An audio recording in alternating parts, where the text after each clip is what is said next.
فيلمنا بيبدأ مع واحدة اسمها سام، وبنشوف سام وهي بتشتغل في المجلة لحد وقت متأخر. ولما بتخرج سام المجلة بنشوف واحد مجهول هو بيصورها، وبعدها بتروح سام للمستشفى اللي والدتها بتتعالج فيها، وده لأنها مريضة سرطان وبيظهر إن حالتها متأخرة جدا. وعلشان كده راجل الدكتور بتاع والدتها بيقترح عليها إنهم يشيلوا الأجهزة، وده لأن حالتها مش بتتحسن من فترة طويلة. فبترفض سام، وده لأنها مصدقة إن في معجزة هتحصل لوالدتها وهتخف. ولما بتخرج من المستشفى بترجع لبيتها وبتقابل فيفياك جارها، واللي بيكون شاب عنده 19 سنة، لكن بيظهر ان فيفياك معجب جدا بسام، وعلشان كده بيركن الموتوسيكل بتاعه في نفس مكان عربيتها علشان يقابلها وهي راجعة من الشغل ويتكلم معاها. وبيظهر ان فيفياك مهووس بسام لما بنشوف كل الصور اللي هو صورها لها، وبنعرف ان هو اللي بيراقبها، ومش بس كده لكنه كمان عامل ملف كبير يخصها. وتاني يوم بيظهر واحد اسمه روهان، واللي بيكون جار سام، وبيروح لها روهان البيت مع السباك علشان يصلحوا الحمام بتاعها، وده لانه بينقط ميه في شقته. وبترحب سام بروهان وبيفضلوا يتكلموا، وبتعرف منه انه مخرج موسيقى. وفي الوقت ده بيتصل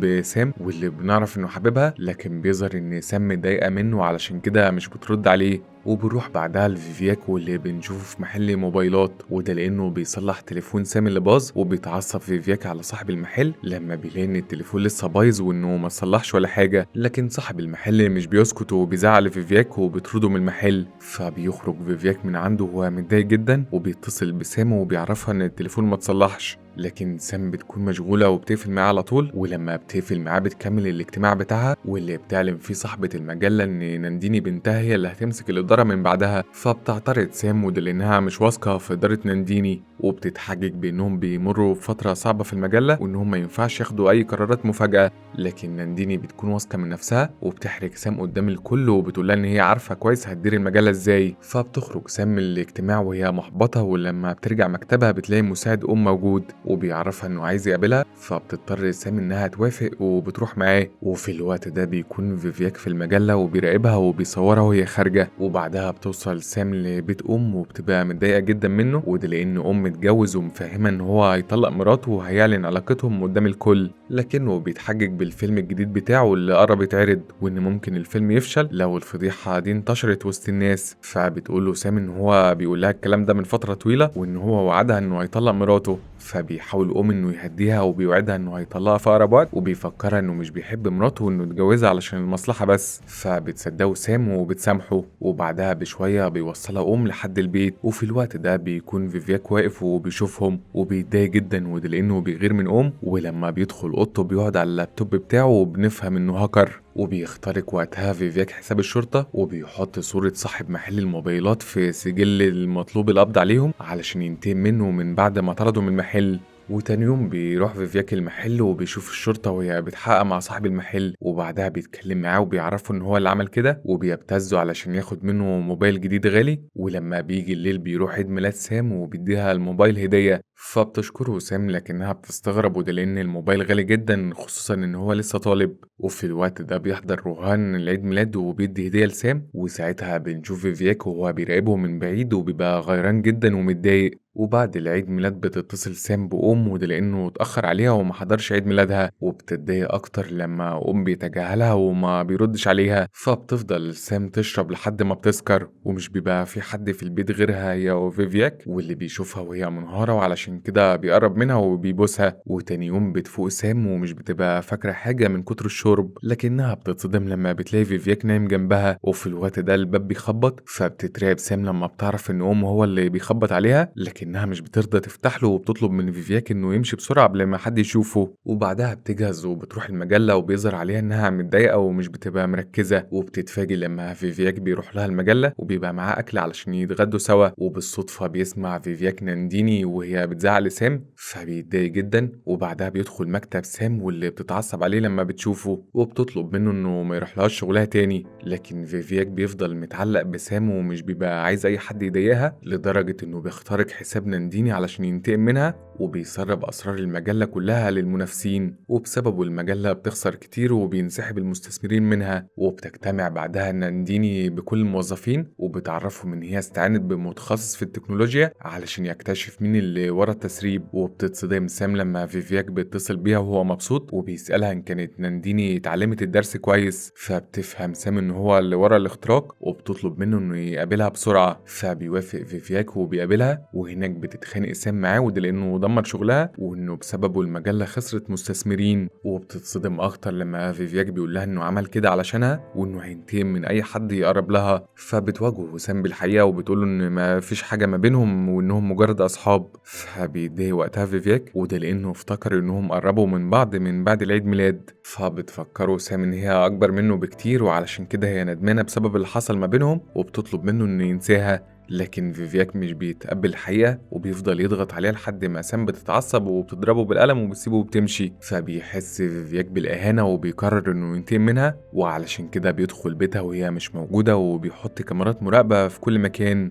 وتاني يوم بتروح سام المجلة وبتستغرب لما بتلاقي بصمتها مش شغالة. مش بس كده، لكنها بتلاقي نانديني مستنياها وبتعرفها ان هما اكتشفوا ان هي اللي سربت المعلومات. فبتتصدم سام وبتحاول ان هي تدافع عن نفسها، لكن نانديني مش بتديها فرصة وبتطردها. فبتنهار سام وبتروح المستشفى علشان تزور والدتها. وفي الوقت ده بتسمع صوت فيفياك واللي بيظهر انه اخترق التليفون بتاعها وبيطلب منها ان هي تقابله تاني يوم وبيهددها انه هيفضحها لو ما قابلتهوش. فبتنهار سام اكتر، خصوصا ان هي مش بتعرف تقفل تليفونها وبترميه على الارض وبتكسره. ومن كتر الضغط وقتها بيغمى عليها وهي في العربيه بتاعتها. وفي الوقت ده بيشوفها روهان واللي بيقلق عليها وبيساعدها وبيدخلها شقتها بسرعه. وبيشوفهم فيفياك من كاميرات المراقبه وبيبقى متضايق جدا. وتاني يوم بيروح بيت سام وبيعرف اللي حصل من البواب وبيسألها عن اللي حصل لها. فبتحكي له سام عن حكايتها مع فيفياك. فبيحاول انه يطمنها وبيقول لها ان هو السبب في كل اللي حصل لها وعلشان كده بيطلب منها ان هي تسافر معاه وتغير جو. فبتقول له سام ان هي عندها ميعاد مع فيفياك الساعة 6 وان هي لازم تقابله علشان تحل المشكلة. فبيواسيها وبيحضنها، وساعتها بتوافق سام ان هي تسافر معاه بعد ما بيوعدها ان هو اللي هيحل الموضوع. في نفس الوقت اللي بيشوفهم فيفياك من كاميرات المراقبة وبيبقى متعصب جدا، وعلشان كده بيخترق كل كاميرات الفندق اللي هما بينزلوا فيه وبينشر كل صورهم وبيقول ان بيخون مراته مع سام. واللي بتتفاجئ وقتها هي في المطار لما بيشوفوا الصحفيين وهم جايين من كل مكان ومستنينهم وبيسألوه عن الإشاعة اللي بتقول انه بيخون مراته. فبيرتبك ومش بيرضى يرد عليهم وبيمشي من غير سام، واللي بتفضل تنادي عليه لكنه بيتجاهلها وبيمشي. فبتنهار سام وبتروح لوالدتها في المستشفى وبتتصدم لما بتلاقي فيفياك مستنيها وبيقول لها انه هيديها فرصة تانية علشان تبقى معاه، وبيوريها اللقاء الصحفي بتاع امه اللي بينكر فيها علاقتهم سوا. فبتنهار سام اكتر ومع ذلك بترفض ان هي ترتبط بيه. فبيهددها فيفياك انه هيدمر حياتها وهيفضح علاقتها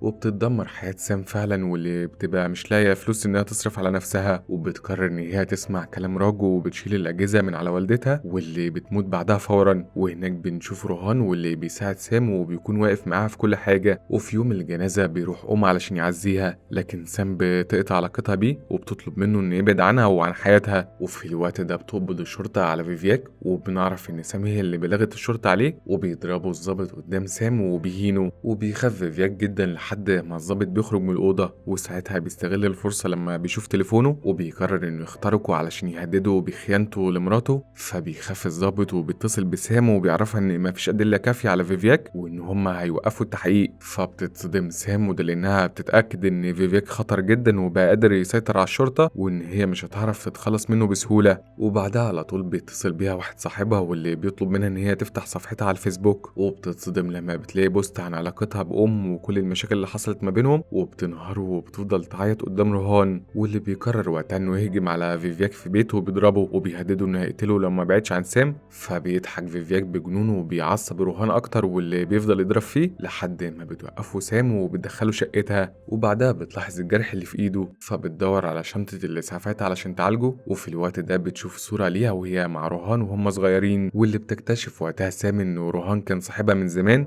واللي بتوريه الصورة وبتسأله عنها. فبيرتبك روهان وبيقول لها انه مرضيش يعرفها، وده لانه على طول شايف نفسه فاشل ومحققش اي حاجه وانه ميستحقش انه يكون جنبها. فبتقول له سام ان هي محتاجه اصحابها الحقيقيين يكونوا جنبها وان كلامه ده مش حقيقي. فبيتبسط روهان بكلام سام وبتتطور علاقتهم وبيقربوا من بعض، وبعدها بيطلبوا من مهندس تكنولوجيا انه يساعدهم ويوقف اختراق فيفياك، واللي بيكون مراقبهم وبيخترق حساب المهندس، وبيعرفوا انه سحب فلوس من حسابه وبيهددوا بيها وان هو لو ما تراجعش هيسحب فلوسه كلها. فبيخاف المهندس وبيسمع كلامه وبيقفل اللابتوب، وبيظهر فيفياك على الشاشة الكبيرة وبيهدد سام وبيقول لها إنه مراقبها في أي مكان تروحه وإن مفيش حد هيقدر يوقفه. فبتنهار سام واللي بتخرج من البيت وهي بتجري، وبتترعب لما بتشوف أي كاميرا في الشارع، وفجأة بتخبطها عربية وبتنجرح في دماغها، لكنها بتقوم وبتفضل تجري لحد ما بتوصل لجراج، وهناك بتلاقي فيفياك واللي بيعرفها إن هي خسرت كل حاجة في حياتها وإن هو ما بقاش يحبها، وبيهنها لما بيقولها إن هي هتبقى عشيقته وخدمته وهيعملها زي ما كان بيعملها. وبيضحك فيفياك وهو بيقول لها انه مستنيها تكلمه وتترجاه علشان ترجع له.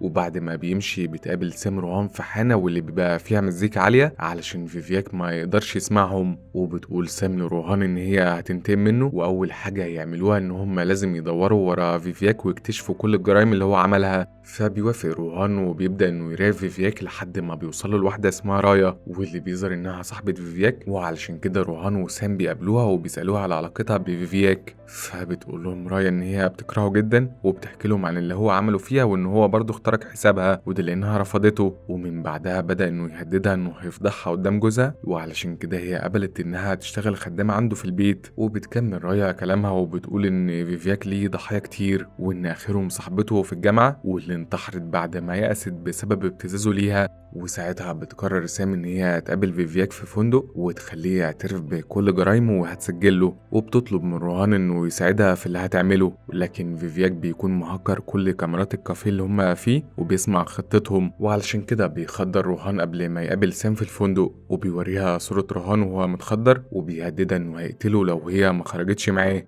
فبتترعب سام وبتسمع كلامه علشان تنقذ روهان، وبتروح معاه المخبأ السري بتاعه، وبتتصدم سام لما بتشوف جثة جدة فيفياك وبتعرف ان هو اللي قتلها، واللي بيقولها ان هي كانت عايزة تتحكم في حياته وعشان كده هو قتلها وتخلص منها. فبتتعصب سام وبتتهمه بانه مريض نفسي، فبيربطها فيفياك وبيهددها انه هيقتلها زي ما عمل في جدته. فبتفكره سام انه ما يقدرش يعمل ده، وده لان كاميرات الفندق اكيد صورتهم هم خارجين مع بعض، وانها لو اختفت اكيد الشرطة هتدور عليها وهتعرف انه اخر واحد كان معاها. فبيقرر فيفياك انه يخترق كاميرات الفندق وبيشيل كل صوره من التسجيلات في نفس الوقت اللي سام بتنجح فيه ان هي تخبطه براسها وبتحرر نفسها، وبتعرفه وقتها ان هي كانت مخططة لكل اللي حصل علشان تقتله، خصوصا ان هو مسح كل الادلة اللي بتثبت انها شافته، وبتفضل سام تخبطه بالحديد على دماغه لحد ما بتقتله. وبعدها بتلاقي الشرطة جثته وبيحققوا مع سام واللي بتنفي أي اتهام وبتقول إنها فعلا كلمته علشان تقابله وده لأنه كان بيهددها، لكنها وقتها فضلت مستنية في الفندق وهو محضرش، وإنهم يقدروا يراجعوا كاميرات الفندق لو مش مصدقينها. وبتنجح سام في النهاية إنها تخرج من القضية من غير أي اتهامات وده لأن مفيش أدلة كافية ضدها. ولما بتخرج من التحقيق بتلاقي روهان مستنيها وبيمشوا سوا، وبنعرف إن هي قررت في النهاية إنها تكمل حياتها مع روهان اللي بيحبها.